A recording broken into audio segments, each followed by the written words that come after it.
All right, all right. It is your favorite political innovator, David Washington, back with another episode of Ground Zero Florida.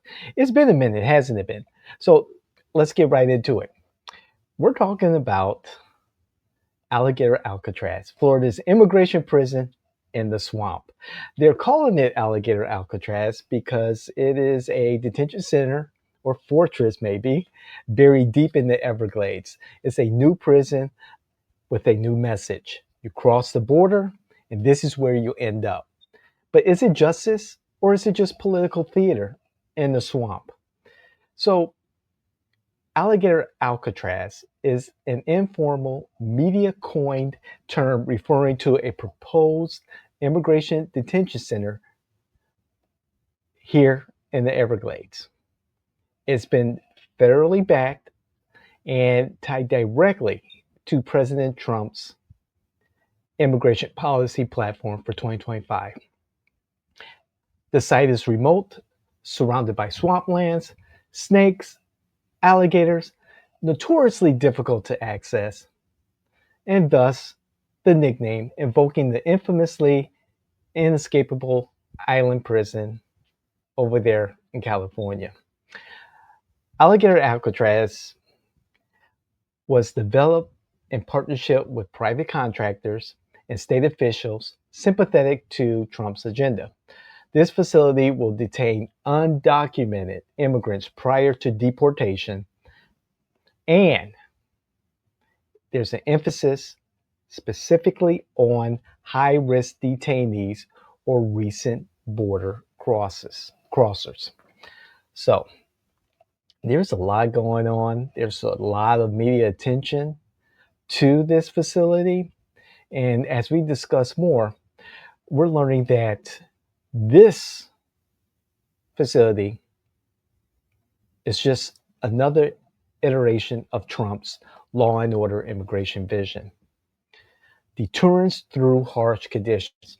The isolation and harsh environment send a signal to would be border crossers that the detention won't be easy or comfortable.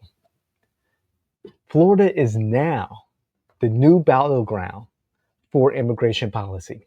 By placing the facility in Florida, far from the southern border, it frames the immigration enforcement as a national issue, not just a border one, and thus turns Florida into a symbolic front line. There's this state and federal alliance with Florida's GOP leadership, particularly Governor Ron DeSantis, who has shown incredible support for deploying state resources to immigration crackdowns. This facility represents federal state alignment on policy under a possible new iteration in the Trump immigration policy. So there's a lot of conversation going on about how detrimental Alligator Alcatraz could be to people's civil liberties, their access to immigration advocates, legal concerns, environmental concerns. In regards to civil liberties, immigration advocates like the ACLU and the Florida Immigration Coalition call it a human rights violation, citing its remote location, lack of access to legal counsel, and dangerous environmental conditions.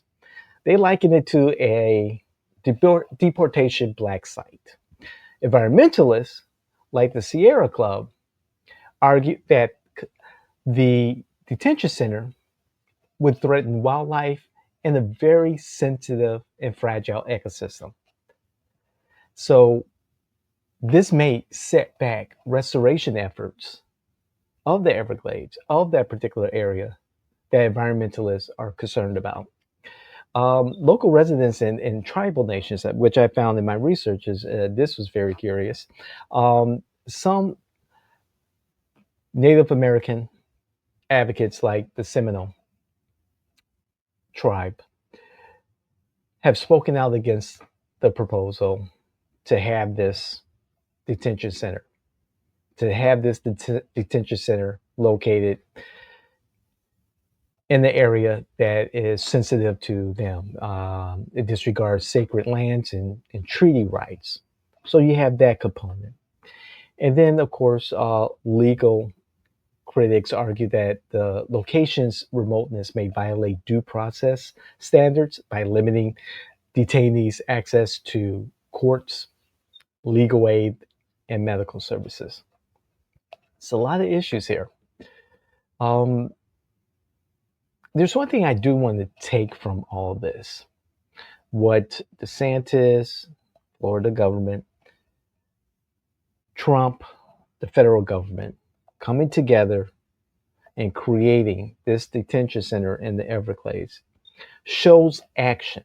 Action that many Americans, according to polls that I have seen on legacy media, have shown that people want our government to protect them, to secure the American way of life with an aggressive immigration policy. I remember once, shout out to my friend Daniel, uh, we were working on a campaign, and there was a particular strategy that we needed to iron out. And we needed to move very quickly because time was running out. And so we had our brain trust together in our conference room. And I was leading this particular strategy for this campaign. And one of our junior associates had an idea about how the strategy should move. And my business partner at the time, one of the chief strategists with me, was debating his point of view. And what the junior associate was saying has some validity. However, we needed some facts. We needed some logistics. We needed more than just his feelings about how we should move in a particular direction. And my our senior strategist would say, "Hey, I don't care how you feel. Give me some numbers. Give me something concrete. Give me something that is actionable. We need to act now, and tell me logistically how we do this, and what are the anticipated results." The junior associate, well, I feel. No, no, the time for feelings have long gone. We need action. What are we going to do? What is it that you know? Not what you feel, but what you know. What do you know what to do so that we can win this race? And so that was just like, wow, like boom. That was a moment that I realized there's a lot of feelings in politics. And what makes campaigns, what makes administrations, what make candidates or even electeds successful is moving from feelings. And this goes for advocacy groups and so forth and so on. Moving from feelings and having a plan of action. And regardless of where you are in this particular debate about immigration policy and what Americans are seeing with this Trump administration and now DeSantis here in Florida, is that they have moved towards actionable policy and enacted what they believe is the best course to take in resolving the illegal migration issue here in America. Action, action, action. Go ahead and protest. Go ahead and, wave your signs and so forth and so on. But what is your plan? What is your plan of action?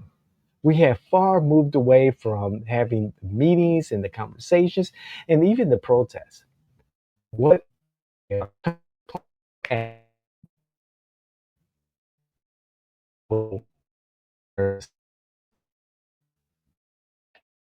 establish policy and put a sense immigration legislation in the future. So I'll wrap it up in regards to Alligator Alcatraz. Um, Alligator Alcatraz is more than just a detention center. It's political theater. Um, for the Trump administration, it projects strength and deterrence. For opponents to Alligator Alcatraz, it's dystopian and dangerous. Again, either way, Florida is once again in the national spotlight. However, this time, ground zero is right here in the immigration wars. So, on that note, I just want to say thank you.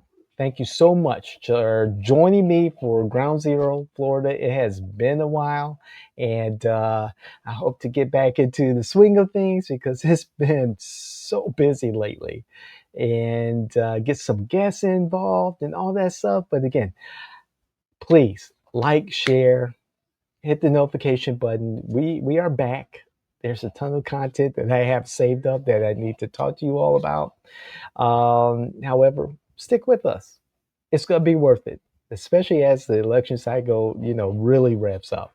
So, for your friends and family, those influencers that you know, those candidates and electeds that you know, who you believe can benefit from our content, please share it with them.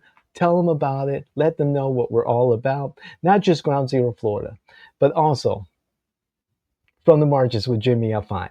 That has been phenomenal for us.